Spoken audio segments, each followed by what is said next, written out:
स्वातंत्र्य दिनाचे औचित्य साधून नंदुरबार तालुक्यातील ठाणेपाडा जिल्हा परिषदेच्या विद्यार्थ्यांनी आपल्या मातृभूमीचे व आपल्या जन्मदात्या आईचे ऋण व्यक्त करण्यासाठी आईच्या नावाने एक झाड लावावे, जल वन वसुंधरेचे संवर्धन करावे, तसेच विद्यार्थ्यांच्या सुरक्षिततेसाठी राष्ट्रीय स्तरावर 24 तास उपलब्ध करून देण्यात आलेल्या टोल फ्री क्रमांक 1098 सेवेचे गावात संदेशपत्र देऊन जनजागृती करण्यात आली।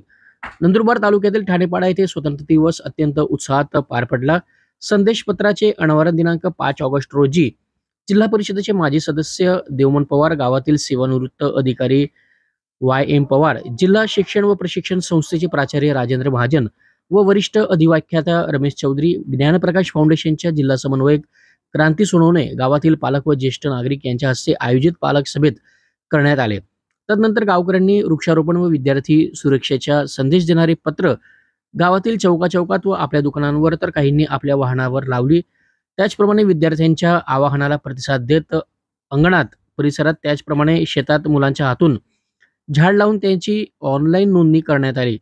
एक पेड़ माँ के नाम या उपक्रमांतर्गत संदेशपत्राची संकल्पना शाळेचे उपक्रमशील शिक्षक प्रकाश लांबोळे यांची आहे, तर या जनजागृती मोहिमेची अंमलबजावणी शाळेचे व्यवस्थापन समिती अध्यक्ष गणेश चौधरी, माजी अध्यक्ष दशरथ गावित, शिक्षण तज्ञ सदस्य हिम्मत गांगुर्डे, उपाध्यक्ष सोनी सूर्यवंशी, लक्ष्मी पवार, मुख्याध्यापिका सुनंदा चौरे व सहशिक्षक बाबूराव चौरे, मंगला वळवी आणि समिती सदस्य करीत आहेत।